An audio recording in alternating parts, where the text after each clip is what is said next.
Well, we'd like to welcome our audience back to another session as part of our Winter SmartCom Summit. This is a bit of a mashup session. We've got a partnership going with IT Expo next week with Rich and the gang. Rich Tehrani, welcome this afternoon and joining us here. Great to be here. Thanks for the invite. All right, thanks, Rich. And then part of what we're doing, and we'll talk a bit about this, we're doing what we're calling a CPaaS Showcase Challenge on Tuesday afternoon at IT Expo. And our good friend Jeff Pulver has agreed to be one of our judges. And so we invited him to chat with us a little bit here about telecommunications in general and what we're doing. So Jeff, welcome joining us here this afternoon. Grateful to be here. Thank you for the invite. All right, thanks, Jeff. I was thinking back as we got this pulled together. I had my company called Skywave back in 1996, and I think Jeff, I was at your first New York.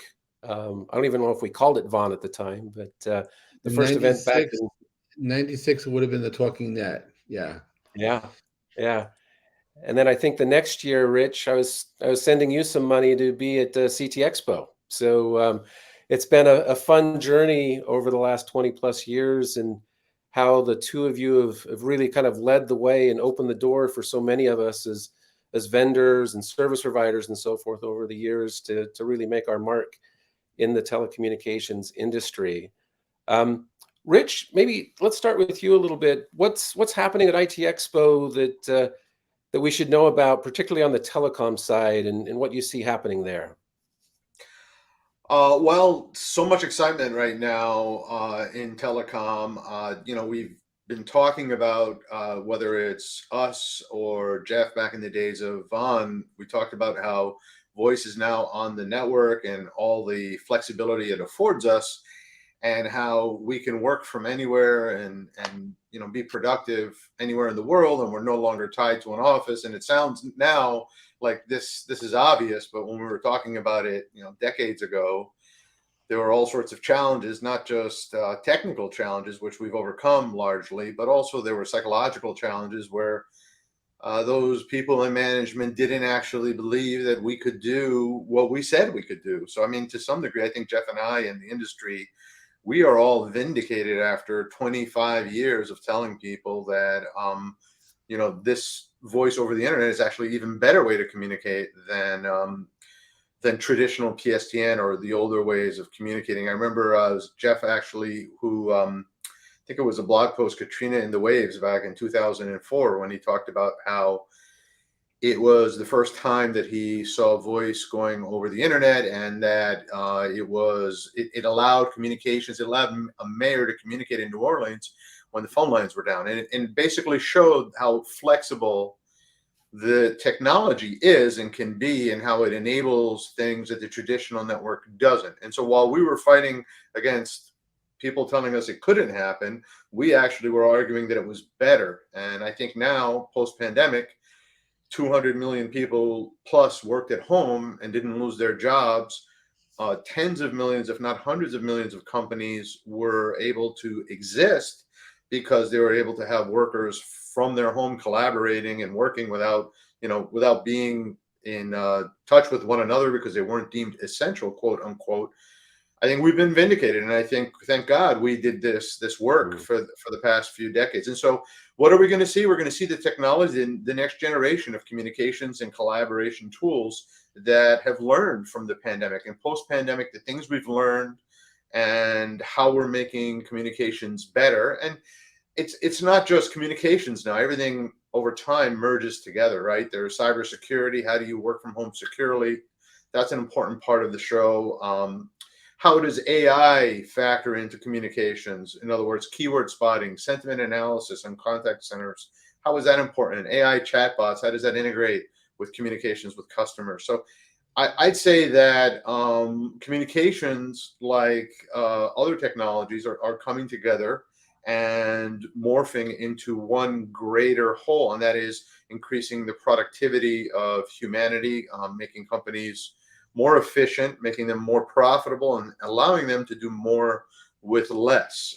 And especially in the last few years, a lot less real estate, which a lot of times is a huge expense for companies. And that Right. price now, or that expense is going to be on its way down for the foreseeable future. And so it's just one piece of the pie. But the point is that technology is making the world better. It's making business better. And you'll see all the leading edge tech at IT Expo next week. Excellent. Excellent. So, Jeff, catch us up a little bit. I've seen a recent announcement that you're back doing maybe a little bit of a telecom symposium of sorts, and so maybe catch us up a little bit and tell us briefly about what you're planning in April. Well, I recently went to PTC, the Pacific Telecommunications Council event in Honolulu, and I ran into people I had not seen literally in 15 years. And what I saw there in Honolulu was all these large data centers, and mostly people. So the people who I remembered, who remembered me, they were sort of the proof that what we spoke about 15, 16 years ago came true, that data centers happened, and that the way that these international networks are modeled are not so much based on what the telcos wanted, but it's really what the data networks wanted. And what you're seeing, what we saw with the hyper connected data centers. And it just gave me an idea to look at the evolution of technology and see what was happening under the hood in the telcos now. And just talking to people, I discovered projects that I was not aware of, which lie at the intersection of the telecom world and the blockchain world. And as much as in the 90s, and maybe even to today, to some extent, there's a conversation or a polite fight between what used to be called netheads and bellheads. I've discovered a similar type of polite disagreement between people from the telecom world building blockchain applications and people from the crypto blockchain world thinking they could sell telcos blockchain applications. And where I found acceptance was people with a telecom background who, as a developer, are creating applications for telcos, as well as people hired inside telcos to deliver solutions. And I just was really fascinated as far as where is value being created. And by the way, after all these years, what's happening now that we could never have done before? And well, not too much actually, but people are interested. And so I found a 5G operator who is incentivizing their customers for putting out antennas for them. I thought that was kind of cool. I found call centers with associating telephone numbers with identity, and that could be interesting. I found people using blockchain for SIM card management. I found someone using a blockchain protocol for bandwidth trading, something that Enron allegedly was doing, but really wasn't. And so to me, it's just interesting. I'm on the, reliving things from 20 years ago, and at the same time, seeing it reformatted. And what I have to remember is that, we have new generations of people that have come into the workforce over the past 20 years. And while my friends who will be baby boomers and Gen Xers, to the extent that they're still working, I can communicate fine with those folks. But now you have millennials and Gen Y and Z coming in. And you know what? They don't know what it's like to have a phone in their living room, because I don't even know what a living room is. And to really talk about reference points, I recently was in Tel Aviv. I spoke to a bunch of kids who were in between high school and their first year in college. And I wanted to tell them the story about the Pulver order that was now going into because February 5th was the 20th anniversary of me filing the paperwork at the FCC, which became the Pulver order a year later. And I realized these kids are 18 and 19. So they were actually not born yet. Right. And it just put me changed my perspective on what to talk about from an innovation perspective. And I realized maybe I didn't have that much in common, but I looked for it. And at the end, as Rich was saying, there's so many wonderful things with communications, which was obvious a long time ago that we rely on today. But for the people who are born into the world where they only know the world because of the internet, and they only know their friends through connecting, their expectations, I think, are going to be a lot different than ours, where we could deal with an outage, but for them, it's a lifeline. And so I think perspectives are changing. And when you look at specs and needs to deliver service from different generations, it's going to be different expectations. And the wow So I'm still impressed when we can work at home seamlessly, when we can communicate easily, and where things just work. But it's not because I don't believe it can happen. It's just I know what it's like before it worked.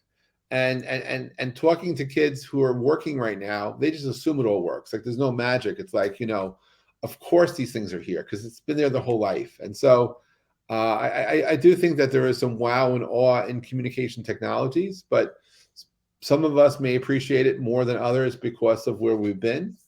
And I do think it will become assumed. The whole the last few weeks, all the news about chatbots and AI. It's nothing new to Rich and I. We knew about this for years.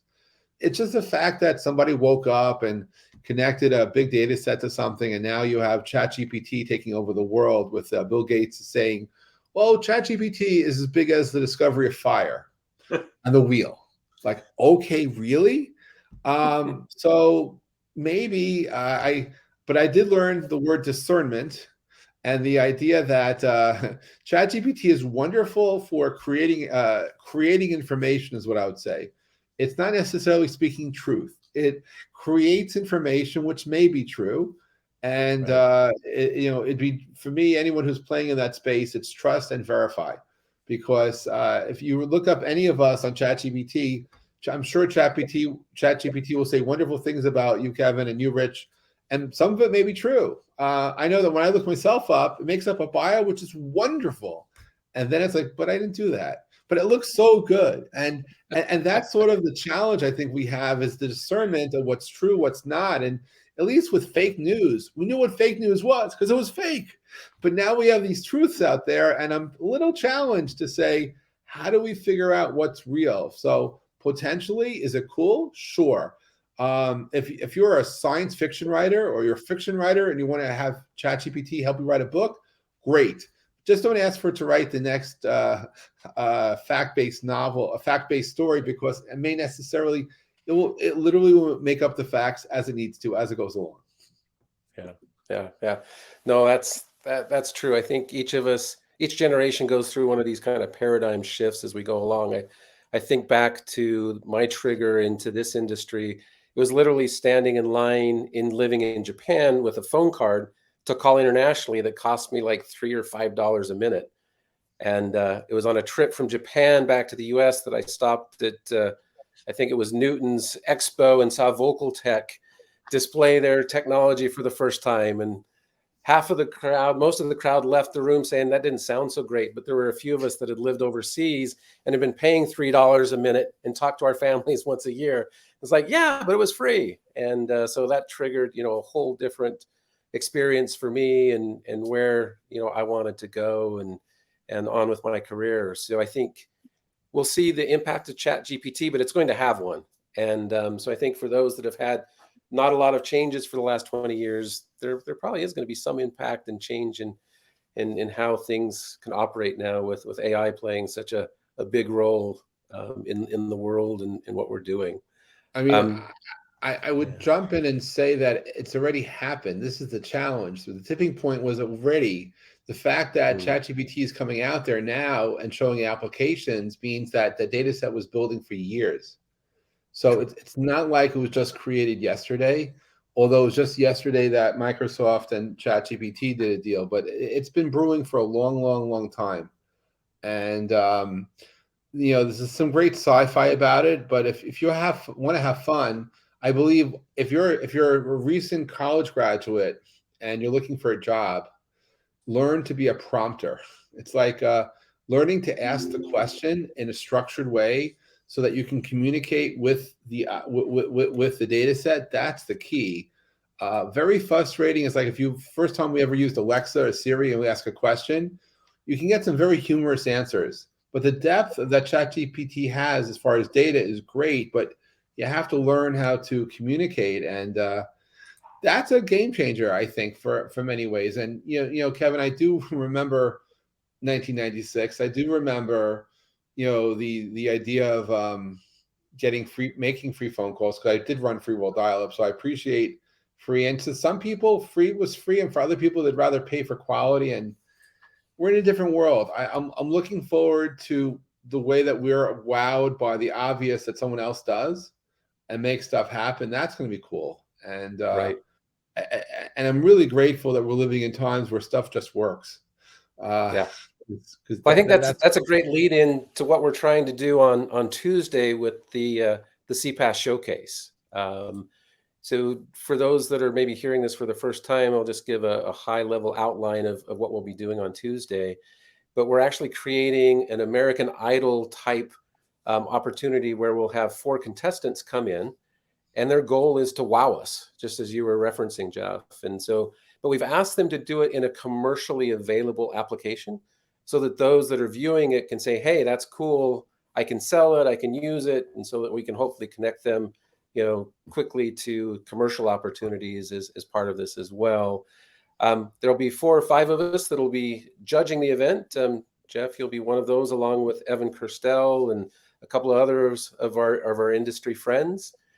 And then we also have an application. We'll be live streaming this too. And so you can participate online through an app and actually vote real time on the activity also. So I think it's going to be really interesting. I think when we talk about CPaaS, though, too often we get stuck on the technology side and the platform and that definition. But really what we're talking about is customer experience. And so, Rich, I'd be interested, as you're looking, because even if it's ChatGPT or new technology, it's how the consumer interacts with it, right? So for you, what are some of the key technologies or key use cases that you think are important to help improve the customer experience for individuals out there? Uh, well, I think I hate to harp on AI, but AI is going to continue to help and assist companies to better service their customers, and they're always trying to. I mean, sadly, the contact center is always an area of expense that companies are trying to run more efficiently, and they've been focusing on automation for years. But the AI is getting better, and so that's going to be extremely helpful for contact centers. And then I think the other issue is meeting the customer where they want to be and holistically working with your data so that you can present the same interface to the customer regardless of how they reach out to you, whether they text you or they call you or they email you. We still aren't at a point where that's come together seamlessly. That omni-channel approach needs to get a lot better. And I should mention, there is a generative AI expo. It's a kind of a virtual expo that's being that'll be at ITEXPO next week as well. I think we've got like 7 sessions or something like that in that range on the topic, which it's another leading edge topic, and it's another AI like communications is melding together with everything else, and it kind of is becoming a piece of everything. So it's a great way. I think people should really be at the conferences. They should be at your conference that you guys are putting on, at your sessions. They should spend some time, a couple days out of the office, and just learn, because technology is evolving so rapidly that you could be left behind very quickly if your competitors are adopting it and you're not. Yeah, I totally agree. And I think AI clearly plays a large role in that. Jeff, as you think about customer experience, is there anything that comes to mind for you that is a game changer, or maybe even a personal experience that you've had recently that someone wowed you with the experience you had as a consumer? We'll just say that getting to a point when you call into a call center, you don't have to re-verify who you are 3 times. That's a wow. Now, again, people will say, well, of course it should be like that, but it hasn't been like that. I mean, how often do you call in Right. for a phone number, then you have to enter the phone number you're calling from to verify who you are, and then you have to get a code sent to you to know that your number is the number that's on file? Like, come on, really? So, I mean, it's nice to be able to have a positive experience as a customer. I do think some of those things are going to change over time. At least one nice thing about blockchain, if there is a customer identity blockchain for call centers across the world, which is agnostic to brands, it'd be nice to know the 3 of us have been verified, validated, so that no matter whose call center we don't call into, we know it's Rich, we know it's Kevin, we know it's Jeff, and then we can actually get our problem solved, as opposed to spend the first 15 minutes proving who we are. And so I've started to see signs of life over there. And I do think that we are going to be able to push the boundaries a little bit as far as what to expect from from that experience, just to be appreciated. I mean, I also think, by the way, that one reason why phone call people don't answer the phone anymore is because they're tired of robocalls. They're tired of spam calls. Imagine a phone network where you receive phone calls from people you want to receive phone calls from and nobody else. If you will, the ultimate find me, follow me service, white labeled by only people who you know. Now, you may choose to ignore a cousin or a relative or a closer relative.